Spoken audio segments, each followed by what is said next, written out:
The afternoon sun poured through the wide windows of the Daily Grind, a café tucked into a busy corner of downtown Norfolk, Virginia. The place smelled of roasted coffee beans, vanilla syrup, and warm pastries.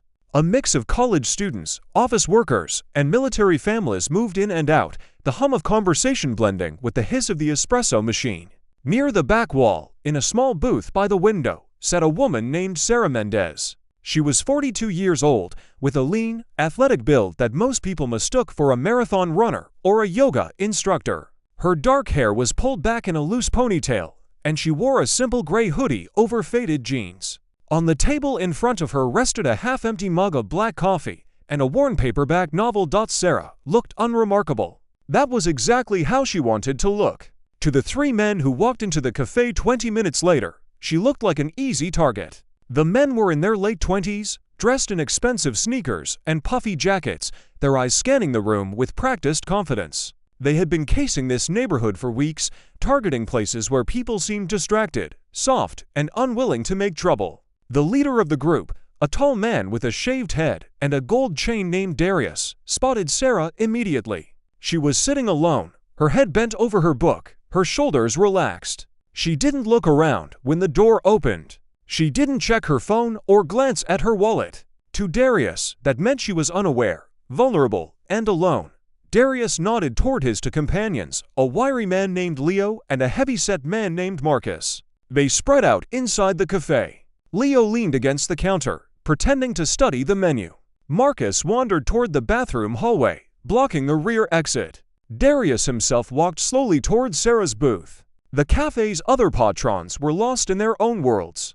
A young mother was trying to calm a fussy toddler. An elderly man was reading a newspaper. A teenager was typing furiously on a laptop. No one noticed the silent, deliberate movement of the three men. Darius slid into the seat across from Sarah without asking. He placed both hands on the table, palms down, and smiled a wide, fake smile. "Hey there," he said, his voice low and casual. "You look like you could use some company." Sarah did not look up from her book. She turned a page, slowly, deliberately. "No, thank you," she said. Her voice was calm, almost bored. Darius chuckled. He leaned forward slightly, invading her space. "Come on, don't be like that. A pretty lady sitting all alone. That's not safe, you know. Bad people out there." He tapped his fingers on the table. "Wallet, phone, let's not make this hard." Only then did Sarah close her book. She set it down gently, placed her hand flat on the cover, and lifted her eyes to meet Darius's. Her eyes were dark, calm, and completely unafraid. There was no tremor in her hands, no quickening of her breath. Darius had seen fear hundreds of times. He knew how it looked, how it smelled, how it made people shrink. Sarah was not shrinking. She was sitting perfectly still, her posture straight, her shoulders square. "Take your hands off my table," she said. "Stand up. Walk out. Do not come back." Darius blinked. For a split second, something flickered across his face: confusion, maybe, or the first cold touch of doubt. Then he laughed again, louder this time, trying to project control. "You got a mouth on you," he said. "I like that. But mouths don't stop bullets, sweetheart." He reached into his jacket pocket and let her see the black handle of a semi-automatic pistol. He did not pull it out. He just showed enough to make his point. Most people, at that moment, would have frozen. Most people would have reached for their wallet, their phone, anything to make the danger go away. Sarah did something unexpected. She smiled. Not a nervous smile, not a fake smile.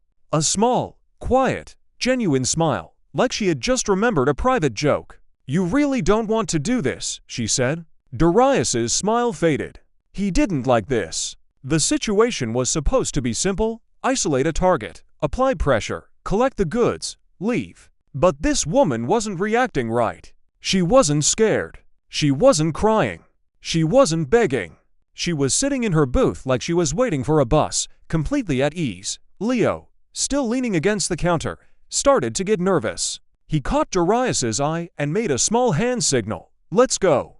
But Darius's pride was on the line now. He had never been challenged by a victim before, and certainly not by a middle-aged woman in a hoodie. He leaned across the table, his face inches from Sarah's, and lowered his voice to a snarl. "Last chance, wallet, phone, now." Sarah moved. It happened so fast that the elderly man reading his newspaper didn't even look up. 1 second, Darius was leaning over the table. The next second, his arm was twisted behind his back, his face was pressed against the sticky tabletop, and his pistol was in Sarah's left hand. She had not stood up. She had not shouted. She had simply reached across, grabbed his wrist, rotated his arm into a joint lock, and disarmed him in less than 2 seconds. The pistol was now pointed at Leo, who froze with his hand halfway inside his jacket. Marcus, near the bathroom, took 1 step forward and stopped when Sarah's eyes flicked toward him. "Tell your friend by the bathroom to put his hands on the wall," Sarah said. Her voice was still calm, still conversational, like she was ordering a second cup of coffee. "Tell him now." Darius tried to move his arm, but the lock was perfect. Every time he struggled, the pain doubled. "Marcus," he grunted. "Do what she says." Marcus slowly raised his hands and placed them on the wall. Leo did the same without being told. The cafe had gone completely silent. The young mother had her hand over her child's mouth. The teenager had stopped typing. Even the barista, a college kid named Tyler, stood frozen behind the counter with a milk pitcher in his hand. Sarah waited until she was sure no one else was moving. Then she reached into her own jacket pocket with her free hand and pulled out a small, worn leather pouch. She unzipped it and spilled its contents onto the table. A silver trident pin rolled out, the official insignia of the United States Navy SEALs. Next to it fell a Department of Defense identification card with her photo, her name, and the words Lieutenant Commander. Retired. The card also carried a weapons carry endorsement and the seal of the Naval Special Warfare Command. Darius's eyes went wide.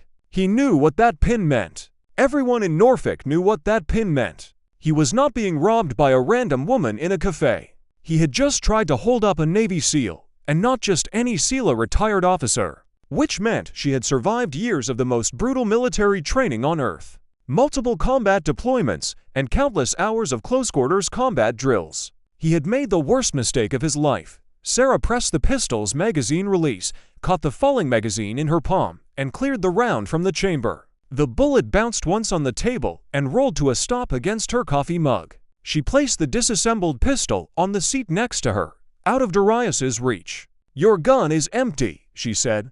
"Your arm is about to break, and your friends are against the wall. So here's what's going to happen next." She tightened her grip on his wrist just enough to make him gasp.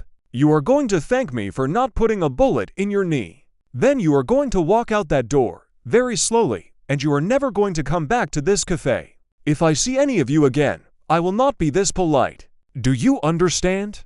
Darius nodded as best he could with his face pressed to the table. "I understand," he whispered. Sarah released his arm. He scrambled to his feet, cradling his wrist, his face pale and slick with sweat. Leo and Marcus were already shuffling toward the door, their hands still half raised. The 3 men stumbled out onto the sidewalk and disappeared around the corner without looking back. The cafe remained silent for another 5 seconds. Then the elderly man with the newspaper stood up slowly. He was wearing an old Navy baseball cap with a destroyer's insignia. He looked at Sarah, then at the trident pin on the table, then back at Sarah. "Thank you," he said quietly. "I served on the USS John Young. Never thought I'd see a real SEAL in action." Sarah nodded once. She picked up her trident pin, wiped it on her sleeve, and tucked it back into her leather pouch. She picked up her empty coffee mug, walked to the counter, and asked Tyler for a refill. Tyler poured it with shaking hands. The story of what happened in the daily grind spread through Norfolk like wildfire, but not in the way most rumors spread. There were no camera crews camped outside Sarah's apartment. No viral videos. No interviews. The few patrons who had witnessed the event told their friends, who told their coworkers, and within a week, the story had reached every military base, every veterans bar, and every coffee shop within 50 miles. But the details changed with each telling. Some versions claimed Sarah had disarmed 3 men at once. Others said she had thrown Darius through the window. A few even insisted she had been drinking green tea, not black coffee. Sarah herself said nothing. She finished her second cup of coffee that afternoon, paid her bill, left a $5 tip for the shaken barista, and walked home as if nothing had happened. For days later, a police detective named Elena Rossi showed up at Sarah's front door. Detective Rossi was a sharp-eyed woman in her late 30s, dressed in a plain brown jacket and sensible shoes. She had been investigating a string of armed robberies in the downtown area for the past 2 months. 7 cases, all with the same pattern: 3 men, 1 cafe or small restaurant, a quick intimidation grab, and a clean escape. The victims had been too scared to fight back, and the surveillance footage from the earlier robberies was too blurry to identify anyone. But the robbery at the Daily Grind was different. The security camera behind the counter had captured everything: Darius sitting down, Sarah refusing, the quick disarmament, the 3 men running out the door. "Mom," Detective Rossi said, standing on the doorstep, "I'd like to ask you a few questions about what happened at the cafe." Sarah stepped aside and let her in. The apartment was small, but immaculate. A pull-up bar hung in the doorway to the kitchen. A heavy punching bag dangled from a reinforced beam in the living room. On the wall above a simple wooden desk hung a framed photograph of a younger Sarah in desert camouflage, standing with 8 other men in front of a helicopter. All of them were smiling. All of them were carrying rifles. The detective recognized the setting immediately. That was Iraq, 2007. That was a SEAL team. Sarah offered the detective a seat at the kitchen table. She poured 2 glasses of water and sat down across from her. "You want the official version or the real version?" Sarah asked. Detective Rossi pulled out a small notebook. "Let's start with the real one." Sarah leaned back in her chair, folded her arms, and told the detective everything. She explained that she had noticed the 3 men the moment they walked into the cafe, 10 minutes before Darius sat down. She had seen Leo check the exits. She had seen Marcus position himself near the rear hallway. She had seen the bulge of Darius's pistol under his jacket. She had chosen not to run, not to hide, and not to call for help because in her experience, running only made things worse when you're outnumbered, Sarah said. Your best weapon isn't your hands or your gun. It's their overconfidence. They see a woman alone. They assume she's weak. They assume she frees. They assume she doesn't know how to fight. Those assumptions are the only reason I won. The detective wrote quickly, her pen scratching across the page. She asked about the disarmament technique. Sarah demonstrated on a rolled-up kitchen towel, showing how she had redirected Darius's force, used his own momentum against him, and locked his wrist in a position where any movement would cause pain. He had 2 choices, Sarah said: hold still or lose his hand. He chose to hold still. Detective Rossi closed her notebook. "We've been looking for these guys for 2 months, she said. "You took them down in 12 seconds without firing a single shot. You didn't even stand up." Sarah shrugged. "I was comfortable." The detective almost smiled. She asked if Sarah would be willing to come to the station and give a formal statement, and Sarah agreed. She also agreed to look at a photo lineup. 2 days later, based on her identification and the security footage, arrest warrants were issued for Darius, Leo, and Marcus. They were picked up at a motel on the outskirts of town. Still trying to explain how a woman in a hoodie had broken the leader's wrist and made them run like children, the local news picked up the story after the arrests, but they did not use Sarah's full name. They called her a Navy veteran and a cafe patron who fought back. Sarah had requested anonymity, and the Norfolk Police Department honored that request. But the military community knew who she was. Within a month, she received over 200 letters, emails, and messages from active duty service members, veterans, and civilians. Most of them thanked her. Some of them asked for advice on self-defense. A few of them told their own stories of being targeted, of freezing in fear, of wishing they had known how to fight back. One letter came from a 19-year-old college student named Maya, who had been robbed at the same cafe 3 weeks before Sarah's encounter. Maya wrote that she had given the men her wallet, her phone, and her grandmother's ring, and then she had cried in the bathroom for an hour. She said she had been too afraid to report the crime. She said she had stopped going to cafes altogether. But after she heard what Sarah had done, she finally went to the police. She gave a description of the 3 men. That description, combined with Sarah's statement and the footage, helped secure the convictions. Maya's letter ended with 4 words: "You made me brave again." Sarah kept that letter in her desk drawer, next to her trident pin. She did not see herself as a hero. She saw herself as a person who had been trained to handle violence, who had chosen to sit in a cafe instead of a fortress, who had done exactly what she had been taught to do. The real heroes, she told herself, were the ones who never came home from Iraq.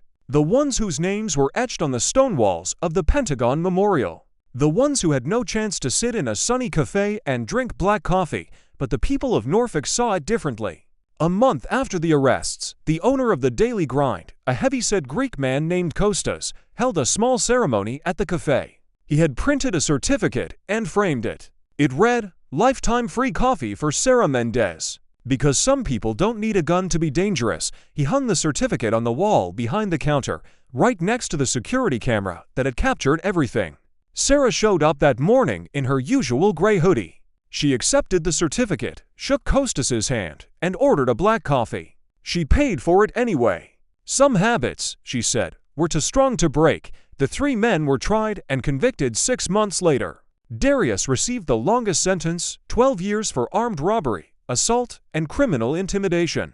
During the trial, the prosecutor asked Sarah to explain how she had remained so calm. She stood in the witness box, in a simple black blazer and slacks, and said, "Fear is useful. It keeps you alert. But panic is deadly. I stopped panicking a long time ago. The first time you come under fire, you panic. The second time, you panic less. By the 20th time, you realize that panic is just wasted energy. So you breathe. You look. You act. That's all I did. I breathed. I looked. I acted." Darius, sitting at the defense table with his wrist still in a brace, stared at her for a long moment. Then he shook his head and looked down at his hands. His lawyer had advised him to apologize during the sentencing. He had refused. But in that moment, watching Sarah describe 20 firefights as casually as someone describing 20 cups of coffee, something shifted in his face. Not remorse, exactly. Something closer to understanding. He had not been unlucky. He had been blind. He had looked at her hoodie and her ponytail and her paperback book, and he had seen an easy target. He had never thought to ask who she really was. After the trial, Sarah went back to the Daily Grind. She sat in her usual booth, ordered her usual black coffee, and opened her usual paperback novel. The young mother with the toddler was at the next table. The elderly man with the navy cap was reading his newspaper 2 booths away. The teenager was typing on his laptop. The world had not changed. But the cafe felt different now. Quieter, safer. Every person who walked through the door glanced at the back booth, saw Sarah sitting there, and relaxed just a little. They did not know her name. They did not know her story. But they knew, somehow, that nothing bad would ever happen in this cafe again. And they were right. Sarah finished her coffee, left a $5 tip, and walked out into the Norfolk afternoon. The sun was warm on her face. A group of sailors in uniform passed her on the sidewalk and nodded respectfully. She nodded back. She did not know them, and they did not know her. But they had seen the same look in each other's eyes. The look of people who had learned, the hard way, that fear was a liar and that courage was just a series of small, quiet choices. She tucked her hands into her hoodie pocket, felt the worn leather of her trident pouch, and kept walking. There was no need for words. The story would tell itself.